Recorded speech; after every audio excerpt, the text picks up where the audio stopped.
C'est à boire qu'il nous faut, saison 3, épisode 5.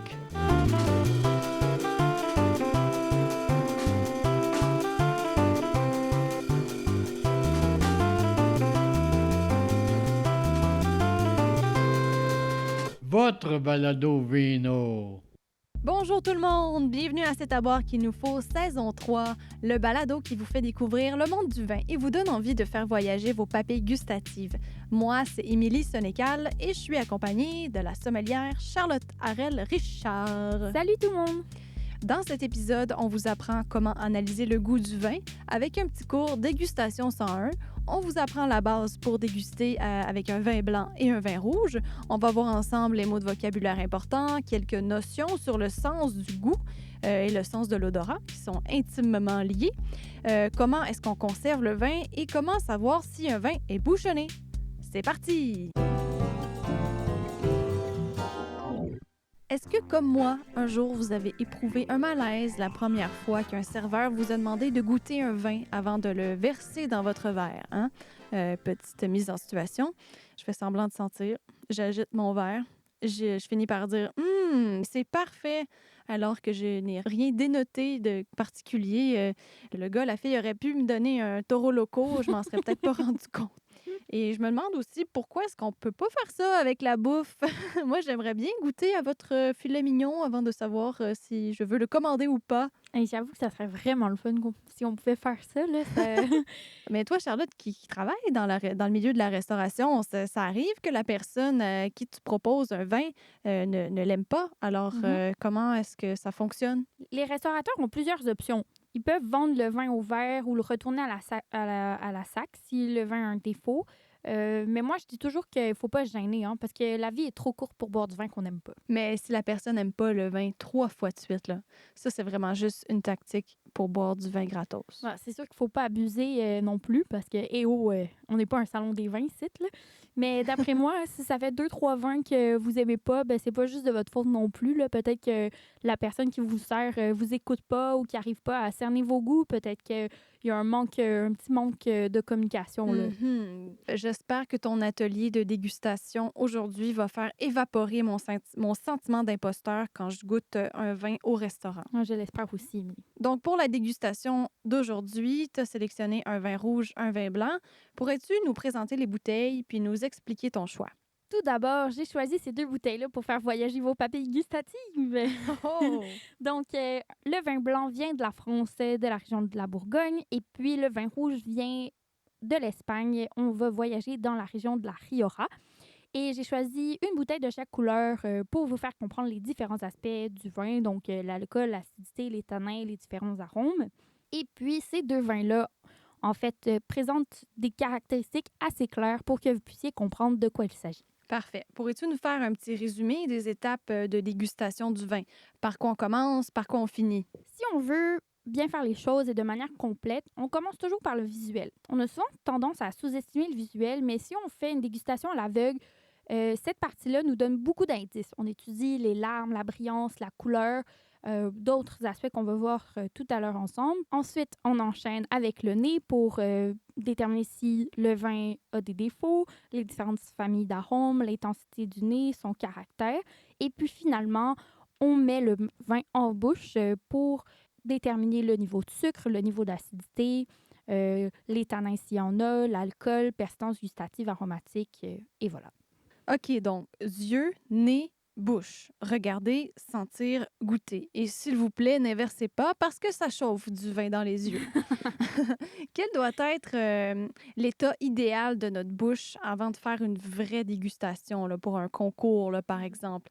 Parce que si je sors du Amir, ça va certainement influencer la façon dont je déguste. Oui, comme boire du jus d'orange après s'être brossé les dents. Ça marche pas du tout. Oh, ça, c'est terrible. Donc, tout ce qu'on a mangé pendant la journée influence notre goût, notre niveau de fatigue également. C'est toujours mieux de déguster le matin. Je sais que ça semble bizarre de dire ça, mais notre cerveau et notre bouche est beaucoup plus apte à déguster de manière précise le matin. Mais c'est sûr qu'il faut faire une différence entre dégustation professionnelle et une dégustation pour le plaisir avec les copains, là. Donc, qui sont là pour festoyer peut-être plus en soirée ou à l'heure de l'apéro. Mais sachez que la dégustation, c'est très personnel, là. Donc, il ne faut pas se laisser influencer par la personne à côté de nous qui se permet de parler un peu plus fort, de dire ce qu'elle ressent et sent. Ben, c'est pas nécessairement une bonne chose. Donc, il faut avoir confiance en soi, il faut se centrer sur nous-mêmes. Puis, c'est un peu méditatif dans le fond. Il faut,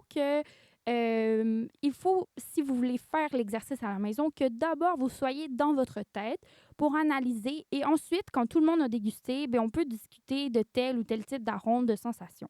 Concernant ce dont on parlait là, sur l'influence de ce qu'on a mangé dans la journée sur notre capacité à goûter, scientifiquement, là, quand on mange un aliment, il y a certaines molécules qui vont rester dans la salive ou dans le mucus de la bouche. Puis, pour les oignons et l'ail, justement, ils contiennent une molécule puante qui n'est pas digérée par le corps, mais relâchée par les poumons et la transpiration. Ah ouais. Oui, oui. Donc, il faut faire attention avec ça. Moi, j'ai de très mauvais souvenirs qui refont surface quand je pense à ça. Par exemple, un examen à Polytechnique avec Oh quelqu'un non. qui est à côté de moi qui sent pas nécessairement très bon. C'est assez dérangeant. Ne mangez pas d'ail avant un examen, s'il vous plaît. On va mettre ça au clair, là. Alors, revenons à nos moutons. Il faut savoir que le goût est indissociable de l'odorat. Environ 80% du goût ressenti dans la bouche est attribuable aux fonctions olfactives du nez. Alors, si vous avez le nez bouché, ben, c'est pas idéal non plus pour goûter le vin. Et c'est pour ça que quand on a le nez bouché, ben, on goûte pas grand-chose. En effet, tous ces récepteurs, comme tu dis, doivent être à leur meilleur pour bien travailler. Puis en sommellerie, on utilise deux façons de sentir. Donc, par la voie directe, qui est par le nez, et puis par la voie rétronasale, qui est par la bouche. La voie Donc, rétronasale... sentir par la bouche. Ouais, D'accord. quelque chose comme ça. Mais en fait, OK, il va falloir que j'expérience ça tout à l'heure. la voie rétronasale permet de décupler et de capter 2 fois plus d'arômes quand on la fait. C'est pas peu dire parce que ça nous permet de mieux analyser le vin, puis au final, on ne peut que le goûter à un seuil maximal. Donc, parce qu'il y a des arômes volatiles qui s'envolent bien avant que notre nez puisse le détecter. Donc, c'est très important de faire la rétro-olfaction, comme on l'appelle. OK. Et pour ce qui est de l'ordre, donc de la séquence de dégustation, est-ce qu'il faut commencer par le blanc, par le rouge? Comment ça fonctionne? Il faut toujours commencer par un vin léger, plus acide, puis aller avec une gradation de goût et d'intensité, parce qu'il ne faut pas que le vin d'après soit effacé par le vin d'avant. Mais ça, attention, ça ne veut pas dire qu'il faut absolument que ça soit rouge sur blanc. On peut très bien mettre un vin blanc plus corsé sur un vin rouge léger. OK. Fait que la fameuse expression, là, blanc sur rouge, tout est je sais pas trop quoi, puis rouge sur blanc, tout fout le camp. Ça, c'est pas vrai, ça. C'est pas vrai, non. Bon, ben on va commencer tout de suite par le vin blanc. Donc, on commence par une analyse visuelle. Et comme je vous disais tout à l'heure, on va commencer par analyser la couleur de la robe, son intensité, puis les larmes également, qui vont nous donner plusieurs indices sur le niveau d'alcool, l'acidité et le type de cépage qu'on a dans la bouteille. Si, par exemple, on faisait une dégustation à l'aveugle.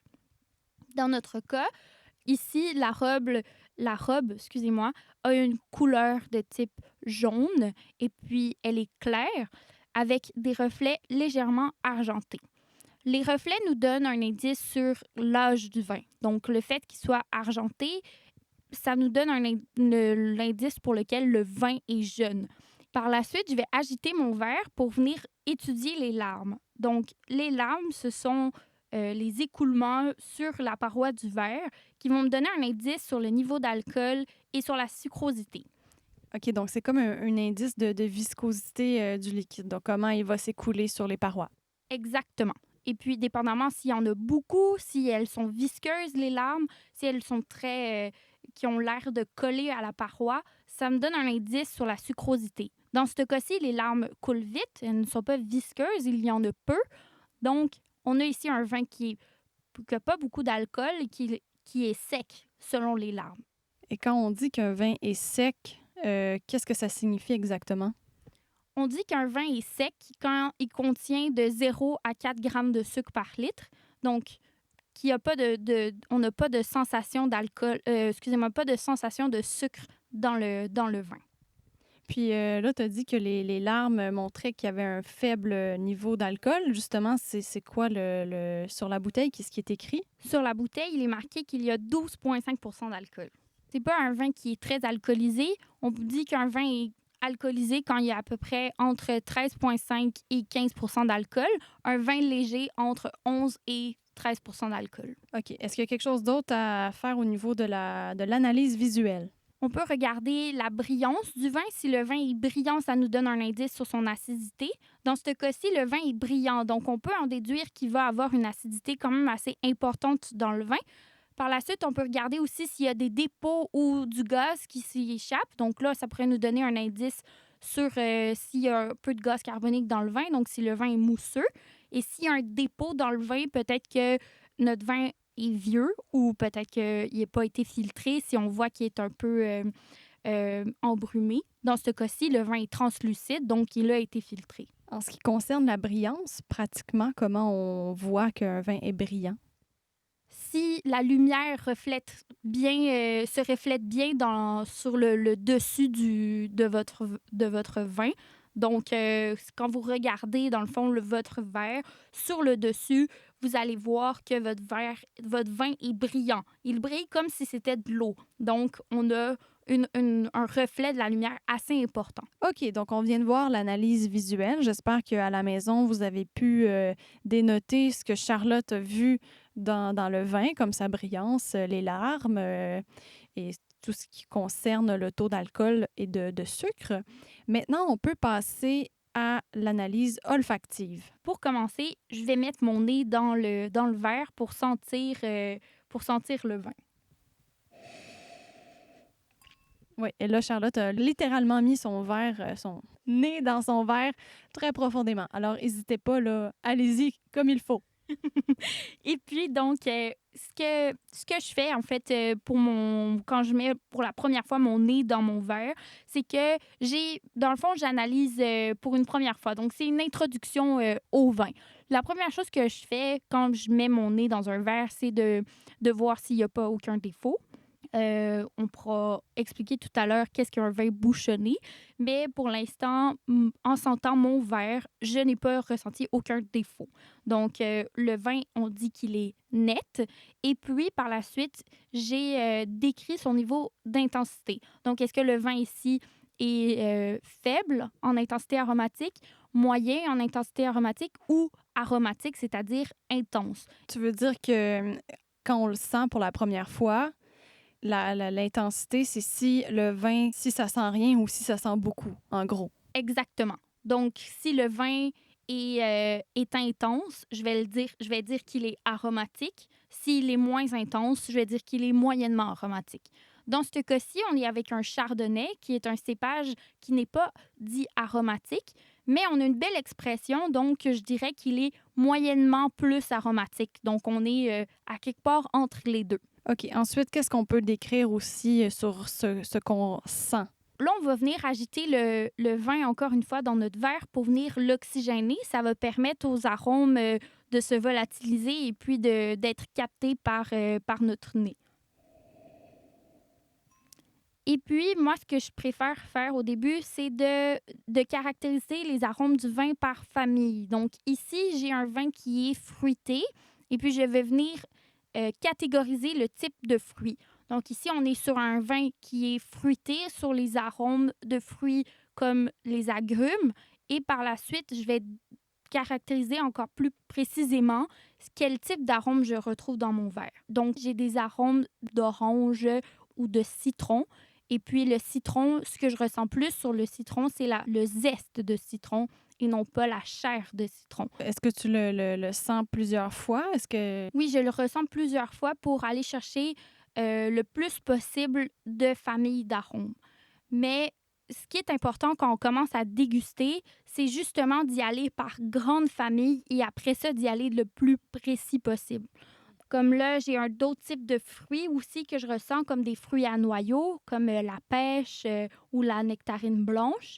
Et puis, J'ai aussi des fleurs comme la camomille, la marguerite, donc des fleurs dites des fleurs blanches. Et puis, on pourrait aussi avoir un indice sur le bois. Ici, on n'a pas de bois au nez. On a un côté lacté, par contre, un côté un peu beurré, donc qui vient probablement du fait que le vin a fait une fermentation malolactique. Donc, retournez dans notre épisode sur la vinification pour comprendre la malolactique. Et puis, j'ai fait un tour global du nez. Après ça, pour avoir pris mes premières gorgées, je peux toujours revenir au vin parce que le vin va s'ouvrir. Plus on va le déguster, on va l'agiter dans notre verre. Donc, retourner au nez, c'est toujours important pour déceler encore plus d'arômes. Parfait, parfait. OK, donc à la maison, surtout, soyez pas complexés. Quand vous sentez votre vin, c'est correct d'avoir des noms de fruits qui vous passent par la tête. C'est peut-être pas exactement ce qu'un sommelier professionnel dirait dans un examen, là, mais si vous trouvez que ça sent la fraise un petit peu ou la tarte aux fraises, ben c'est très bien aussi. Le but, c'est de brainstormer un peu là, sur ce que vous sentez. D'accord, super. Donc maintenant, on peut passer à l'analyse gustative. Donc, on va venir prendre une première gorgée.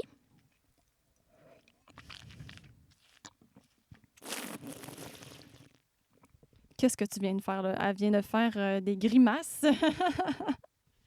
Alors, quand j'ai mis le vin dans ma bouche, tout d'abord, je l'ai mâché. Donc, pour vraiment tapisser le vin sur toute ma langue, toutes les parois de ma bouche pour mieux l'analyser. On envine la bouche, là, tu viens de le faire, mais tu as aussi aspiré. Je t'ai vu aspirer. J'ai aspiré pour faire la rétro-olfaction.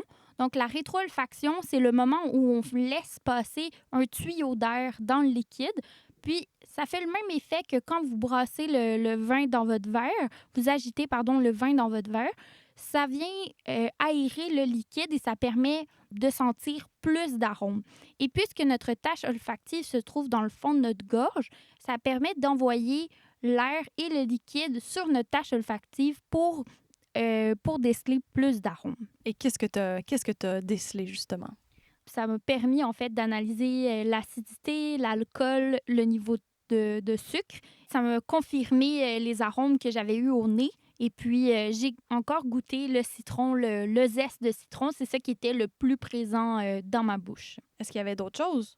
Oui, j'ai ensuite analysé l'acidité du vin. Donc, ici, l'acidité, on la définit soit en étant fraîche ou vive. Ici, le vin est plutôt vif. Donc, l'acidité est venue réveiller ma salive. Là, on a comme... ça a été assez explosif en bouche. Là, je me suis sentie salivée. Donc, ça renvoie à une acidité qui est vive. Puis pour ce qui est du taux de sucre? Le taux de sucre, ça, je l'aurais ressenti sur mes joues. Ça aurait tapissé ma langue. Une bonne façon de le voir, c'est en claquant la langue sur notre palais. Si ça colle pas, il n'y a pas de sucre. Donc, ici, moi, je dirais que le vin a très, très peu de grammes de sucre par litre, peut-être 2 ou 3. Et pour l'alcool, l'alcool, c'est la sensation de chaleur en bouche, là. Donc ici, on avait un vin qui avait un alcool, on a une petite chaleur, mais rien d'exubérant. Donc on dirait que l'alcool est quand même assez léger. Là, maintenant, je me souviens que dans les premières fois que j'ai bu du vin avec toi, tu m'as dit que ce vin est moelleux. Là, moi, j'ai pas pu m'empêcher de penser à Ginette Renault parce que Ginette Renault faisait des pubs de pain gadois. Et donc, on écoutait un peu de Ginette Renault. C'est une anecdote croustillante, je le sais. Est-ce que tu pourrais nous expliquer qu'est-ce que ça signifie un vin moelleux? J'adore ta référence avec Ginette Renault, mais quand on parle de moelleux dans un vin, ce n'est pas de pain gadois. Donc, le moelleux dans un vin renvoie au niveau de sucre. Et en fait, c'est pas tout à fait vrai que c'est pas une bonne référence avec le pain cadois parce que un vin moelleux, c'est comme si vous aviez du satin dans votre bouche, là. Donc, quelque chose de vraiment tapissant. Ici, le vin n'est pas moelleux parce qu'il ne tapisse pas la bouche. Donc, on le voit qu'il est sec au niveau de la sucrosité. OK, donc on a vu le taux d'alcool, le taux de sucre, l'acidité. Il n'y a pas de tanin dans les vins blancs. Non, il n'y a pas de tanin dans les vins blancs parce qu'il n'y a pas eu de macération pelliculaire. Les vins orange, rosé et rouge, eux, par contre, ont des tanins. Et puis, en ce qui concerne le corps, ici, on a un vin qui est plutôt léger. Donc, le corps est l'addition entre l'acidité, le sucre et l'alcool. Et puis, on peut le définir en étant soit léger, moyennement corsé ou corsé. Dans ce cas-ci, puisqu'on a une belle acidité, on a un vin qui n'a pas beaucoup d'alcool et qui n'a pas de sucre, on est sur un vin qui est léger. Puis toi, Émilie, est-ce que tu aimes ça, le vin blanc? Tu l'aimes-tu? Ben oui, pour vrai, je le trouve pas. Des fois, j'aime pas l'acidité de certains vins blancs, mais lui, j'aime bien, en fait. Il est pas trop sucré, pas trop acide, pas trop fruité, pas trop floral. On dirait que c'est bien équilibré. Bravo, c'est très bien dit. Parce que ce qui est vraiment important de faire quand on commence à déguster le vin, c'est d'avoir une appréciation générale aussi, de se dire est-ce qu'on l'aime ou pas. C'est une des premières choses qu'il faut faire.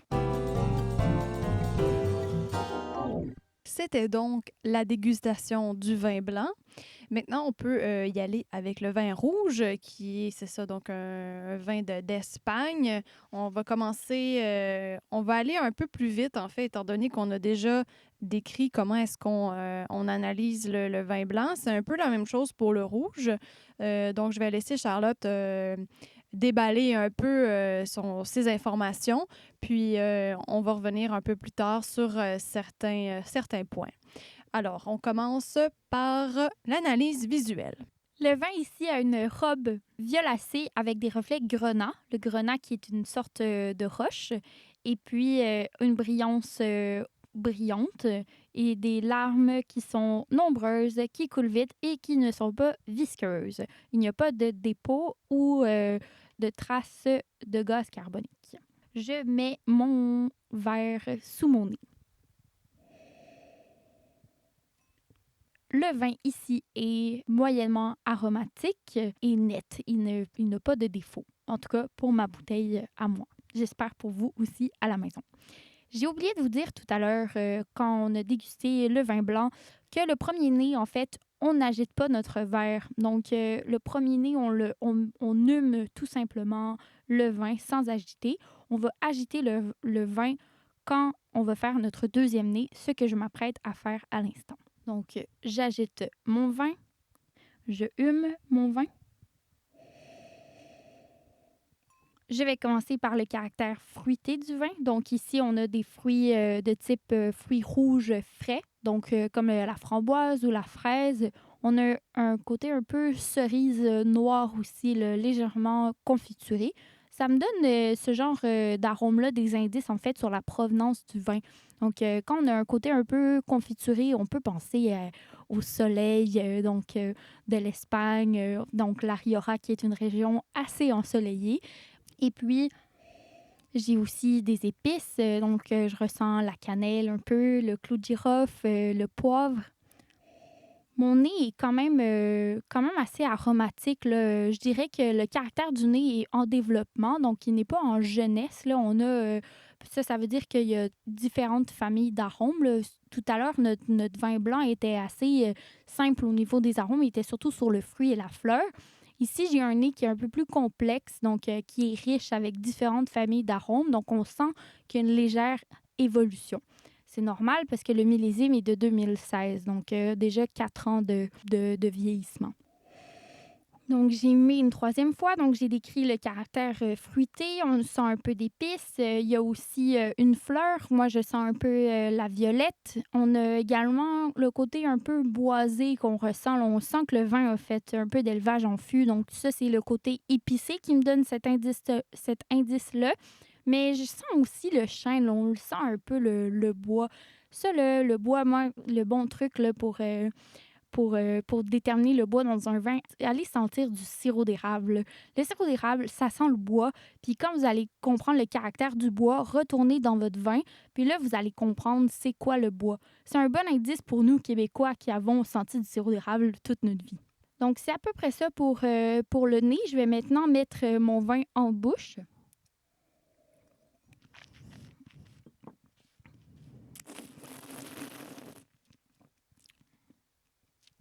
j'ai encore fait mes grimaces. Même chose pour le vin blanc. Ici, pour le sucre, j'ai un vin qui est sec. Donc, on n'a pas de sucre dans le vin. Il est ni demi-sec, ni doux, ni moelleux, qui sont les 4 degrés pour le sucre. Au niveau de l'acidité, ici, on a une acidité qui est fraîche. Elle n'est pas vive comme le vin blanc. Elle est présente, mais elle reste fraîche. Pour l'alcool, ici, on le sent, l'alcool qui est chaud en bouche. Hein. Ça nous donne encore un indice sur la provenance du vin. Donc, on pense à l'Espagne, à Rioja, région ensoleillée. Et puis, on vient sentir la chaleur là, du soleil dans notre bouche. C'est vraiment, c'est presque poétique, en fait, analyser l'alcool. Et la différence avec le vin rouge, c'est qu'ici, on va venir analyser les tanins. Les tanins, c'est la sensation d'assèchement que vous avez en bouche. Ça, c'est quand vous prenez une cuillère de beurre de peanuts ou que vous mangez juste des pleurs de raisin. Puis en mangeant les pleurs de raisin, bien, vous avez cette sensation-là d'assèchement. Ça, c'est les tanins, qu'on appelle aussi l'astringence. Donc, c'est un synonyme. Les tanins, on va venir les évaluer selon leur niveau. Ici, ils sont d'un niveau moyen. C'est pas ce qui prédomine dans le vin. Et puis, la nature. Donc, s'ils sont durs, astringents, fermes ou souples, ici, on a plutôt des tanins fermes. Si on continue avec le corps du vin, on va venir ajouter les tanins cette fois-ci parce que le vin blanc, puisqu'il n'avait pas de tanins, on ne pouvait pas le mettre dans l'addition du corps du vin. Et puis, pour ma rétro-olfaction, quand je l'ai faite tout à l'heure, il y a encore eu une confirmation du nez sur les fruits rouges comme la fraise, la framboise, la cerise également. J'ai senti encore une fois le bois que j'ai trouvé très présent en bouche, là, qui rajoutait ces arômes-là un peu de tabac et d'épices. Là, donc, on sentait bien le bois. Tout à l'heure, dans le vin blanc, on ne peut parler de persistance aromatique et gustative. La persistance aromatique ici est sur le fruit, donc c'est l'arôme que j'ai le plus longtemps en bouche, le plus de secondes. Et la persistance gustative, c'est soit l'acidité, le sucre, l'amertume ou le salé. Et ici, c'est une amertume que j'ai en fin de bouche. Wow! Donc, vous voyez que c'est pas pour rien qu'il y a une profession, hein, la sommellerie. Pour analyser le vin, c'est tout un art. C'est beaucoup de mots de vocabulaire. J'espère que vous avez apprécié les conseils de Charlotte et puis que vous avez été capable de découvrir certains arômes. Alors, les professionnels réussissent à dénoter ces arômes-là. Par exemple, si on dit la cerise, c'est pas parce qu'il y a de la cerise dans le vin, hein? C'est parce qu'il y a un composé chimique présent dans la cerise qui se retrouve aussi dans le vin, dans une concentration suffisante pour le détecter. Puis, ces composés se sont formés naturellement au cours de la fermentation, puis de l'élevage en barrique du vin. Donc, c'est tout à fait, c'est normal qu'on détecte de la cerise dans le vin pour cette raison. Et puis, c'est pas parce que je n'ai pas nommé un arôme que ça veut dire que votre nez a fait défaut. Ça se peut très bien que vous sentiez quelque chose que moi-même, je n'ai pas senti. C'est très subjectif, encore une fois. Alors, ne vous découragez pas si vous n'y êtes pas tout de suite. Vous pouvez toujours recommencer votre dégustation, puis choisir une autre bouteille. Puis, comme disait Charlotte, il faut se pratiquer, pas le choix. J'aimerais savoir si... Oh, excusez, mon Dieu! OK, plus de peur que de mal. Finalement, le dégât était pas si pire que ça. Pardon, je suis tellement maladroite, là, ça n'a pas de sens. Ma question, c'était concernant un cadeau que j'ai déjà fait à mes ex-beaux-parents. C'était un décanteur à vin, hein, parce qu'on savait pas du tout quoi leur acheter. Puis, c'est quelque chose qui est souvent dans le présentoir à cadeau chez Stokes. Alors, ce fameux décanteur à vin qu'on donne quand on sait pas quoi donner, est-ce que c'est utile? Il y a des vins que ça vaut la peine d'être carafé. Donc, oui, c'est nécessaire, Émilie. C'est sûr que le carafage et le décantage, c'est pas exactement la même chose. Ça se passe dans le même contenant. Donc, le carafage, c'est le processus par lequel on va venir aérer le vin. C'est souvent des vins qui sont un peu plus vieux ou qui sont très jeunes, au contraire, qui ont besoin d'avoir de l'air là, pour se réveiller. C'est comme si on ouvrait la porte aux arômes quand on carafe le vin.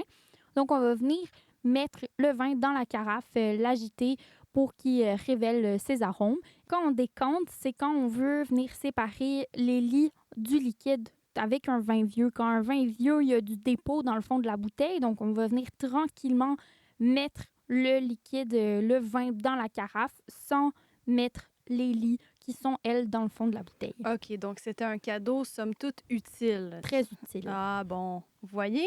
Une belle suggestion pour Noël. Maintenant, avec la nourriture, on parle souvent d'accords mets et vins. On va pas s'embarquer là-dedans parce que c'est quand même toute une science, là. Mais est-ce qu'il y a une règle générale? Est-ce qu'il y a certains aliments qui rehaussent davantage le goût du vin? La relation du vin avec les aliments est surtout une question de saveur. Donc, l'amertume du vin augmente l'amertume du plat. C'est une liaison qui exacerbe l'une et l'autre. L'acidité d'un plat, par contre, diminue l'acidité du vin. Le sel aussi. Puis le sel, en fait, c'est un des meilleurs alliés du vin car il permet de balancer les saveurs. Le tanin diminue quand il y a du sel sur un plat. L'amertume aussi.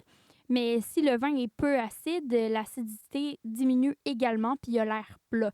Donc, le sel rehausse aussi le fruité du vin. Donc, c'est pour ça que c'est un allié essentiel.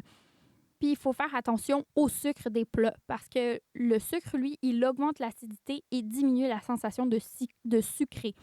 Si on n'a pas de sucre dans notre vin, le vin nous paraît très acide.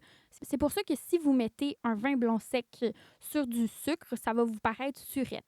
Il est toujours mieux de mettre un vin dessert ou sucré dans notre vocabulaire qu'on a appris tout à l'heure, un vin qui est doux ou moelleux, sur un dessert, comme par exemple un vin de glace, un vendange tardive. Le but des accords mets et vins, c'est de trouver le troisième goût, donc l'alliance parfaite entre le vin et le plat qui crée comme une troisième dimension. Ça, c'est un art, là, Émilie, là, qui demande de pratique et connaissance. Moi, je commence par trouver un vin qui va venir tout d'abord balancer un plat, qui va venir, dans le fond, accorder l'acidité ou le sucre. Puis après ça, je vais venir accorder les arômes avec mon plat. Par exemple, si vous avez un vin rouge qui est tannique et qui goûte la cerise, ben, je le servirais sur un malgré de canard saignant parce que le sang va venir englober les tanins avec un peu de fleur de sel qui va venir diminuer l'amertume de mon vin et enrober également les tanins et une sauce à la griotte pour venir chercher le goût de cerise. Ça me donne faim. OK, bon, c'est vraiment plus clair. Je pense que la prochaine fois que je vais au resto, puis je goûte un vin, je vais savoir quoi faire. Je vais le regarder, je vais pas le brasser tout de suite, je vais le sentir, je vais le rebrasser, je vais le sentir, je vais le goûter, je vais le gargariser, je vais aspirer, puis je vais regoûter, puis là, je vais pouvoir dire « c'est parfait ». Bravo, Émilie, je suis fière de toi. Voilà venu le temps de notre question du public de la semaine qui vient élucider un certain mystère. Cette question de Jacinthe de Laval-des-Rapides. Comment savoir si le vin est bouchonné? Merci, Jacinthe, pour la question. Alors, un vin bouchonné, ça sent le champignon, dans le fond. Mais pas la cèpe ou la truffe, là, pas le beau champignon, mais plutôt le moisi de salle de bain ou la crypte d'une église centenaire. Oui. Délicieux. Délicieux, oui. Donc, il y a un différent seuil de perception. Certaines personnes le sentent mieux que d'autres. Moi, j'ai besoin qu'il y en ait vraiment beaucoup là, de nanogrammes de bouchon là, pour que je le ressente. Le goût de bouchon vient soit de l'environnement du liège, quand il y a eu de l'insecticide sur l'arbre, ou soit des produits nettoyants à base de chlore qui a été utilisé lors de la fabrication du vin. Mais ça ne vient pas nécessairement du bouchon de liège en tant que tel, ce qui fait qu'on peut, à l'occasion, détecter l'odeur de bouchon dans des vins obturés par une capsule à vis. C'est-à-dire un bouchon en métal ou en plastique. C'est ça. OK. J'espère que c'était clair pour le goût de bouchon, mais sachez aussi qu'il y a d'autres types de défauts qu'on peut retrouver dans le vin. Puis il y en a beaucoup même. Là. Je vais vous donner quelques exemples. Là. Il y a la casse. Là. Ça, c'est quand le vin devient trouble, non pas parce que le vin n'a pas été filtré, mais parce qu'il y a trop de cuivre ou de fer ou de protéines dans le vin. Il y a le goût de lumière aussi qui peut se développer lorsque le vin a été mis à la lumière. Il peut développer un goût qui se révèle par une odeur de vieux choux. Puis finalement, il y a aussi une maladie due à un micro-organisme qui fait évoluer le vin vers le vinaigre. Là, on dit alors que le vin a été piqué ou vinaigré. Puis il y a vraiment d'autres cas, là. Donc, j'espère que vous savez que si vous avez un vin qui vous semble avoir un défaut, vous pouvez le retourner à la SAQ et puis l'échanger avec une autre bouteille. Oui, sans problème. Je l'ai déjà fait d'ailleurs. Puis ça m'a étonnée à quel point c'était quelque chose de normal, Et là, facile, un ouais. vin qui a un défaut. Il ne faut pas se gêner parce que, comme je le disais tout à l'heure, la vie est trop courte pour boire du vin qu'on n'aime pas. Et pour la gestion de cave à vin de restaurant, combien de temps est-ce qu'on peut conserver une bouteille de vin qui est déjà ouverte ou à la maison aussi, combien de temps on peut garder notre bouteille sur le comptoir ou dans le frigo? Dépendamment de comment il est conservé, le vin peut être gardé une bonne semaine. À noter qu'il y a des vins qui se conservent mieux que d'autres, là. Il y a une amitié amour et haine avec le vin. Tout à l'heure, on a vu qu'aérer le vin, ça nous permet de détecter plus d'arômes, mais si on laisse le vin trop longtemps sur le comptoir, ben là, ça peut le détériorer.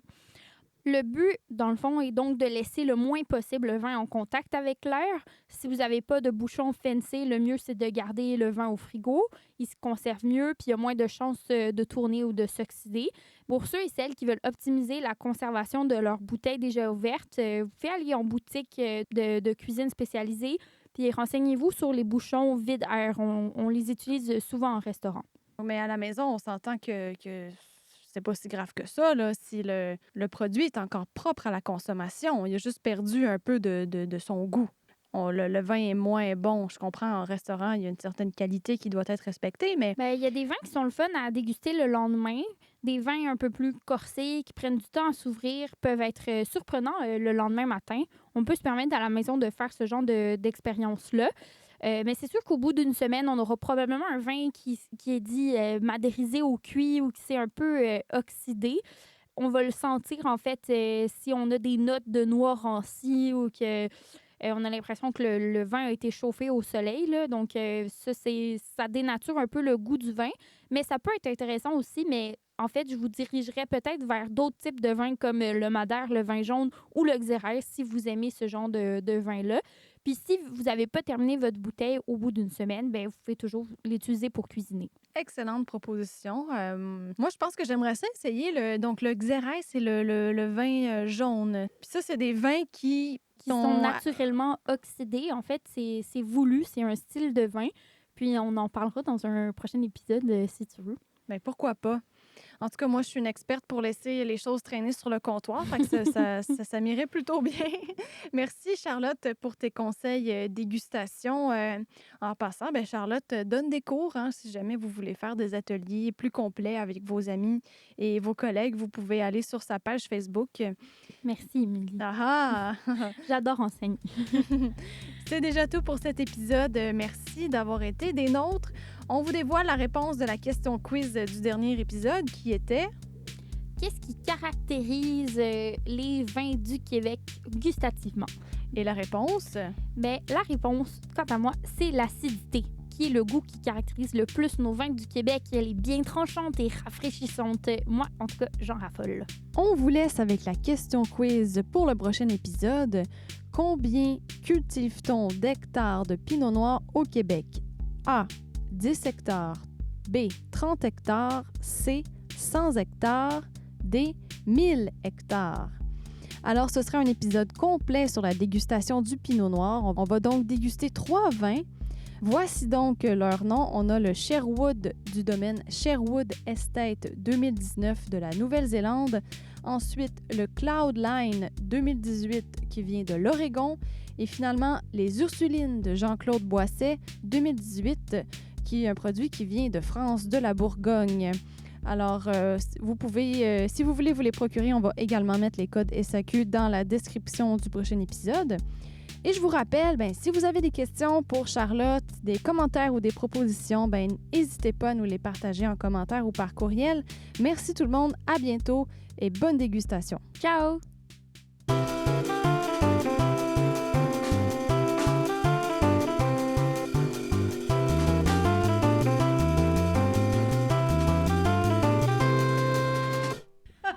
Oh!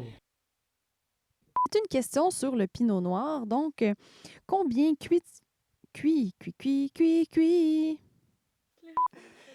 Ma question, c'était, moi, j'ai déjà eu des ex-beaux-parents. Oui. What the fuck?